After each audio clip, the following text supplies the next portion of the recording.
नमस्कार, खबर दमदार देख रहे हैं आप सभी। आपके साथ मैं हूं जीनत सिद्दीकी। शुरुआत करेंगे इस बुलेटिन की बड़ी खबर के साथ। बेसिक शिक्षा विभाग का बड़ा फैसला, शिक्षकों का कराया जाएगा बीमा। 5 लाख रुपए का होगा ये बीमा। 250 रुपए की प्रतिमाह की किश्त होगी। 1,10,000 शिक्षकों को इससे फायदा होगा। 88,000 शिक्षा मित्रों को इससे लाभ मिलेगा। बेसिक शिक्षा मंत्री सतीश द्विवेदी ने इस बारे में जानकारी दी है, उन्होंने इसका ऐलान किया। और सतीश द्विवेदी जी हमारे साथ जुड़े हुए, उनसे ही समझते हैं इसे। सतीश जी, बहुत स्वागत है आपका न्यूज 18 पर। जी नमस्कार, धन्यवाद जी। ये जो आपने फैसला लिया, क्या पाइपलाइन में था या लंबे समय से आप इस पे काम कर रहे थे? और टाइमिंग? नहीं, हम जब हमने इस विभाग के मंत्री का पद संभाला जी, उस समय हमारे शिक्षकों ने और अन्य लोगों ने संपर्क करके कहा कि पहले ग्रुप LIC हुआ करती थी, सामूहिक बीमा हुआ करता था। सामूहिक बीमा का लाभ ये होता है कि बड़ी संख्या मिलती है बीमा कंपनी को, तो इसलिए प्रीमियम कम होता है जी।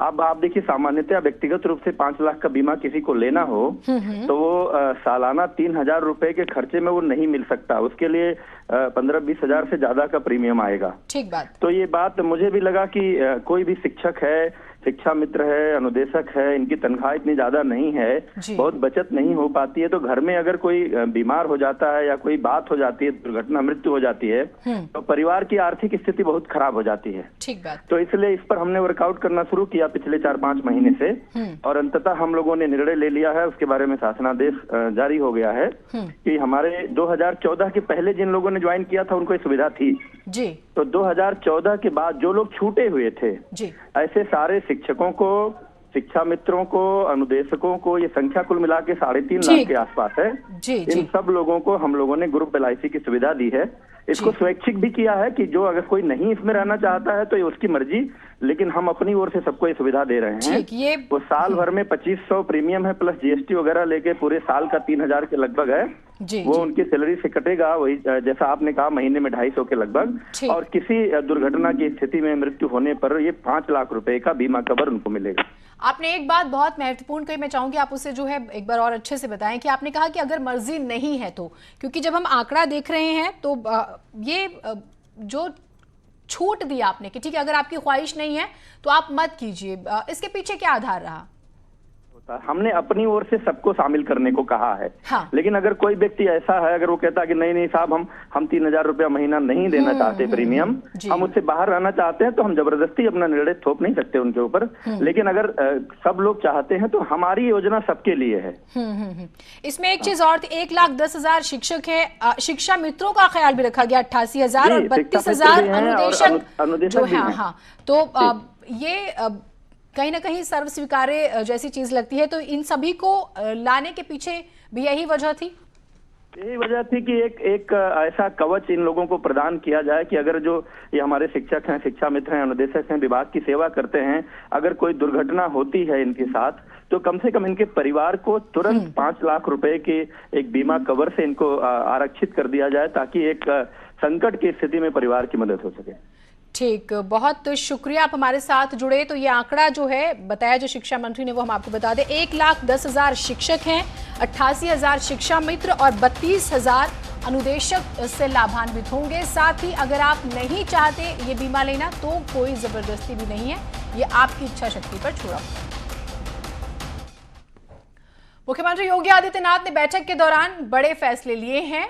दूसरे राज्यों में फंसे प्रवासी मजदूरों को भी अब घरों तक लाने की योजना योगी सरकार बना रही है, ताकि लोगों को राहत मिल सके। ये काम सुनियोजित तरीके से किया जाएगा, क्योंकि दूसरे राज्यों में प्रदेश से बाहर कामों के लिए लोग गए हुए हैं, अब वो फंसे हुए हैं। मुख्यमंत्री योगी आदित्यनाथ की बात करें तो योगी सरकार ने 12 राज्यों में नोडल अधिकारी बनाए हैं।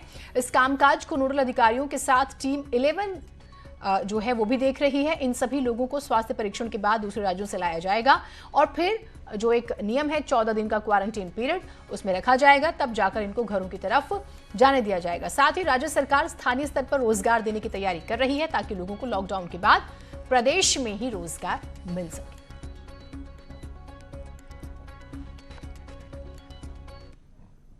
कुछ तस्वीरें भी आपको दिखाते हैं। पहली तस्वीर में मुख्यमंत्री योगी आदित्यनाथ ने आज अधिकारियों के साथ बैठक की, फैसला लिया कि प्रवासी मजदूरों को दूसरे राज्यों से निकालकर प्रदेश में लाया जाए। अब दूसरी तस्वीर देखिए, कुछ दिन पहले की है जिनमें प्रवासी मजदूरों ने रोजगार के अभाव में अपने घरों की तरफ पलायन करना शुरू किया, लेकिन शासन की सख्ती के बाद पलायन रुक गया।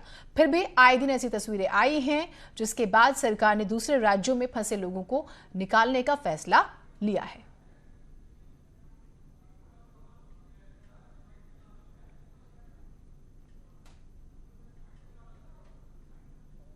अन्य प्रदेशों में 14 दिन क्वारंटाइन में पूरे कर लिए गए हैं। ऐसे श्रमिकों को, कामगारों को, मजदूरों को कैसे वापस लाया जाएगा, इसकी योजना बनाने का भी निर्देश उन्होंने दिया है। देश भर में कोरोना के 23,452 मरीज एक्टिव। कोरोना मरीजों की संख्या जो है आपको बता दें 17,915। पूरे देश में 4,813 लोग ठीक हो चुके हैं। अब तक देश में 723 लोगों की मौत हो चुकी है। यूपी में कोरोना मरीजों की संख्या 1604 है। अब तक यूपी में 206 लोग ठीक हुए हैं। 24 लोगों की जान जा चुकी थी। अभी का कोरोना अपडेट हम आपको बता रहे हैं।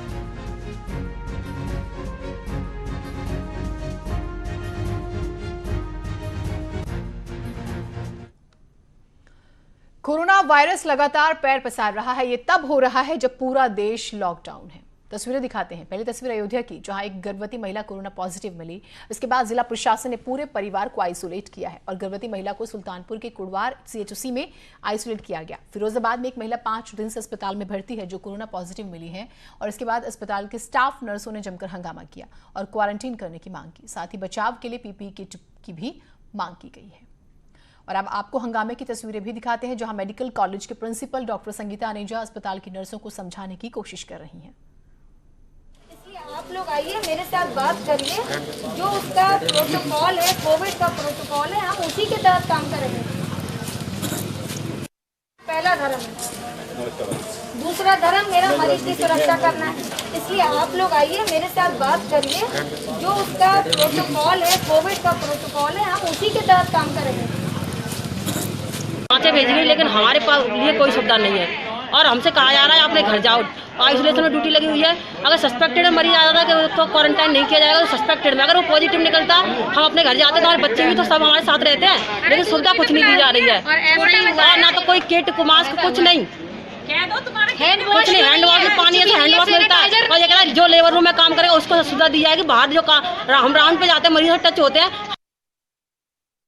तो नाराजगी है। जालौन में सोशल डिस्टेंसिंग की धज्जियां उड़ाने वालों के खिलाफ प्रशासन ने सख्ती बरती है। जो लोग बेवजह बाहर निकले हैं और पुलिस प्रशासन को सफाई नहीं दे पा रहे हैं, देने के बाद भी उनके खिलाफ पुलिस सख्ती से कार्रवाई कर रही है। तस्वीरों में देखिए, युवक को पुलिस ने पीट दिया और एक से तो उठक बैठक कराई गई।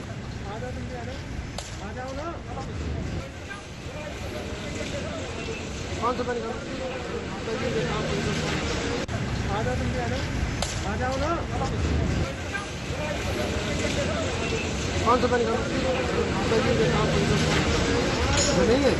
कोई बात नहीं।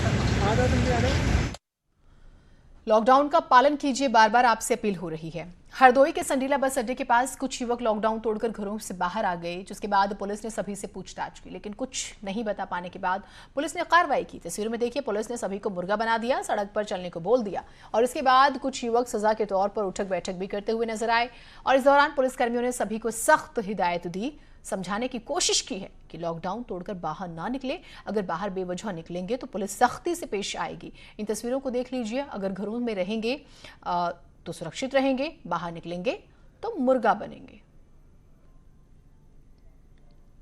और अमेठी में रमजान को लेकर प्रशासन सख्ती से निगरानी रखे हुए है। CCTV की मदद ली जा रही है ताकि कोई लॉकडाउन तोड़कर बाहर निकले तो उस पर निगरानी रखी जा सके। रमजान के मौके पर अमेठी पुलिस ड्रोन कैमरों की भी मदद ले रही है।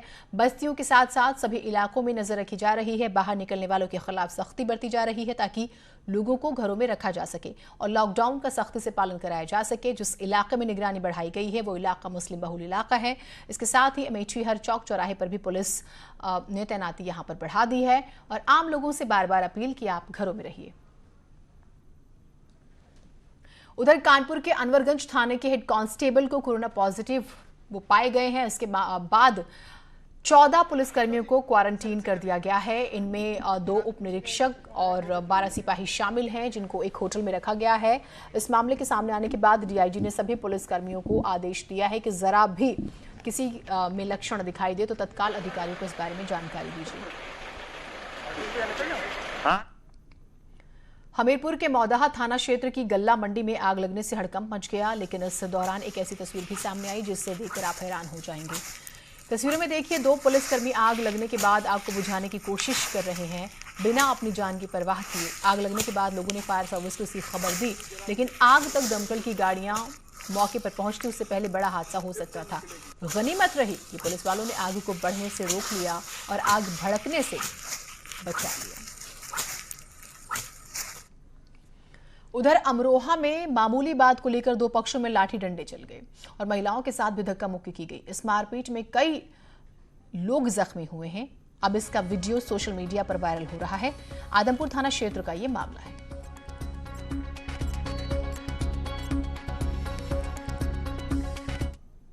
इसी बीच एक बड़ी खबर प्रयागराज से आ रही है। यहां जमातियों को छुपाने वाला प्रोफेसर सस्पेंड। इलाहाबाद यूनिवर्सिटी के प्रोफेसर डॉक्टर शाहिद सस्पेंड हुए हैं।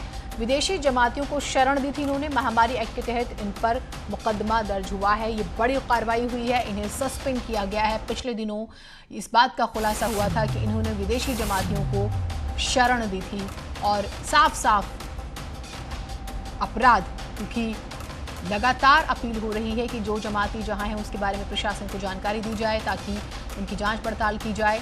लेकिन यहां पर पढ़े लिखे होने के बावजूद इन्होंने गलती की। अब इन पर बड़ी कार्रवाई हुई है, इन्हें सस्पेंड किया गया है।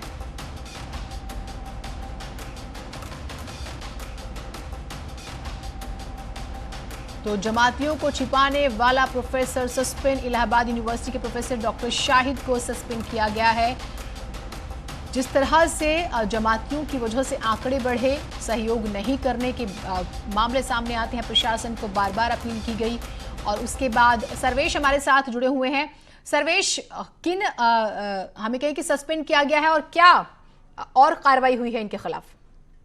देखिए, फिलहाल अभी जो शिवकुटी थाने में उनके खिलाफ मुकदमा दर्ज था, उस मामले में उन्हें पुलिस ने 20 तारीख की रात को गिरफ्तार किया था और 21 तारीख को जेल भेज दिया था। और इस मामले में शिवकुटी थाना पुलिस ने यूनिवर्सिटी प्रशासन को सूचना दे दी थी कि इस तरह से उनको जेल भेजा गया है। और इस मामले के संज्ञान में आने के बाद इलाहाबाद सेंट्रल यूनिवर्सिटी के वाइस चांसलर ने जो नियम के मुताबिक 24 घंटे की अवधि अगर जेल में रहते हैं और कोई सरकारी कर्मचारी है, अधिकारी है, तो उसके खिलाफ निलंबन की कार्रवाई की जाती है। उन अपनी शक्तियों का प्रयोग करते हुए उन्होंने इनके सस्पेंड करने के आदेश दिए थे और रजिस्ट्रार ने आज शाम वो आदेश जारी कर दिया है और उनको फिलहाल सस्पेंड कर दिया गया है। और उनका सस्पेंशन जब वो जेल भेजे गए हैं 21 अप्रैल को, तब से माना जाएगा, तब से उन पर लागू होगा। तो इस तरह से एक बड़ी कार्रवाई प्रोफेसर के खिलाफ हुई है।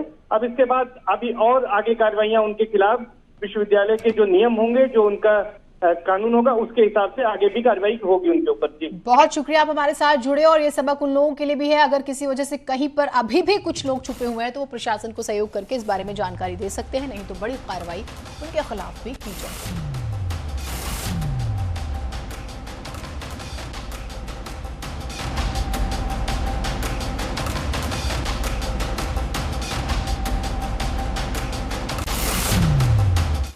और इसी बीच लखनऊ से बड़ी खबर आ रही है। जिलाधिकारियों के साथ सीएम की बैठक, वीडियो कॉन्फ्रेंसिंग के जरिए बैठक हो रही है। कोरोना से निपटने की तैयारियों की समीक्षा इस बैठक में की जा रही है। तो सुपर एक्टिव मोड में आप देखते हैं मुख्यमंत्री योगी आदित्यनाथ को, और कई हमें कहें कि सिटिंग्स में बैठक होती है पूरे दिन अगर आप देखें, और अभी भी एक बैठक जो है वो जारी है जिलाधिकारियों के साथ। और कौन से स्टेप्स उठाने हैं इस पर महामंथन हो रहा है। तो जिलाधिकारियों के साथ सीएम की बैठक। आज आपने देखा कि प्रवासी मजदूरों को लेकर कुछ स्टेप्स उठाए गए, नोडल अधिकारी नियुक्त किए गए, और इस बैठक में भी क्या महत्वपूर्ण फैसले होते हैं आपको जानकारी हम सबसे पहले देंगे। देश में कोरोना की वजह से लॉकडाउन चल रहा है, ऐसे में रमजान का चांद दिखाई दिया और इसके बाद रमजान का पाक महीना शुरू हो गया, यानी कि कल से रोजों की शुरुआत हो जाएगी। और मुस्लिम धर्मगुरुओं ने लोगों से घरों में रहने की अपील की है। माना जाता है कि रमजान मुस्लिम कैलेंडर के अनुसार 29 तारीख को चांद दिखाई देता है और 30 तारीख से रोजों की शुरुआत होती है और पूरे एक महीने के रोजे के बाद ईद का चांद दिखता है और फिर इसको देखकर ईद मनाई जाती है।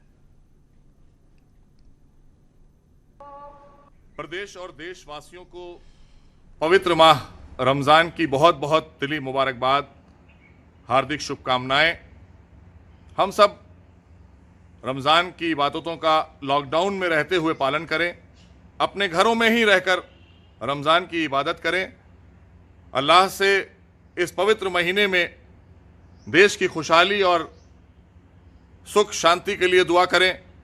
कोरोना जैसी इस महामारी को खत्म करने के लिए ईश्वर से दुआ करें कि पूरा देश, पूरी दुनिया इस कोरोना से बाहर निकले और हम सब फिर से अपनी खुशहाल जिंदगी में वापस आएं। ब्रेक के बाद स्वागत है आप सभी का। तो रमजान का चांद दिख गया है। हम देख रहे हैं कि लॉकडाउन वाला पीरियड है, उसमें भी किस तरह से सहयोग करना है। और शबाब हमारे साथ हैं। शबाब, रमजान का चांद मुबारक सभी प्रदेशवासियों को भी और आपको भी। और किन चीजों का खास ख्याल रखना होगा इस बार?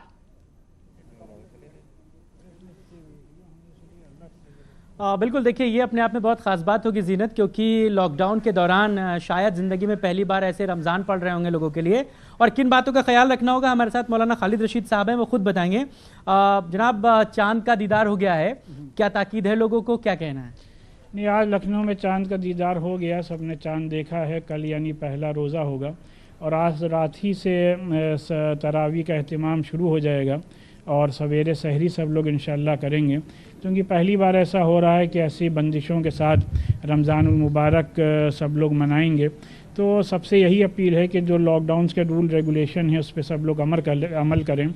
सब लोग घर में रहते ही हुए रोज़ा रखें, कुरान मजीद की इबादत करें, सहरी और अफ्तार करें और तरावी भी सब लोग घर ही में रह करके करें। और कई जगहों से ऐसी खबरें भी आ रही थी कि लोग ये चाह रहे थे कि शाम को 5 बजे से 7 बजे के दौरान थोड़ी ढील दी जाए। कई जगहों से इस तरीके की भी मांग थी ताकि लोग अफ्तार सुकून से कर सकें, किसी को अगर कहीं आना जाना है, कुछ खरीदना है तो वो खरीद सके।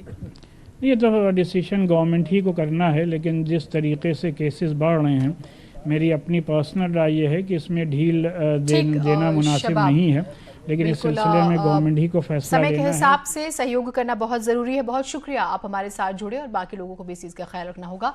अक्षय तृतीया पर आरएसएस ने लोगों से हवन करने का आह्वान किया है। 26 अप्रैल को शाम 5 बजे राष्ट्रीय स्वयंसेवक संघ के सरसंघ चालक डॉक्टर मोहन भागवत का संबोधन भी होगा। नागपुर से ऑनलाइन वो संबोधन करेंगे।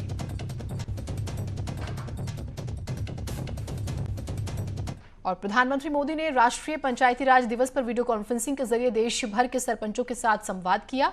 इस दौरान प्रधानमंत्री ने ई ग्राम स्वराज पोर्टल और मोबाइल एप्लीकेशन का उद्घाटन किया है। सरपंचों से संवाद में पीएम ने कोरोना संकट पर जीत का मंत्र भी दिया। कहा कि 2 गज की दूरी से ही कोरोना हारेगा। सरपंचों से कहा है कि कोरोना ने कई सारी मुश्किलें खड़ी की है, लेकिन उसने हम लोगों को सबसे बड़ा संदेश ये दिया है कि हमें आत्मनिर्भर बनना ही पड़ेगा। स्वामित्व योजना की शुरुआत करते हुए उन्होंने कहा कि ग्राम पंचायतों में इससे और पारदर्शिता बढ़ेगी।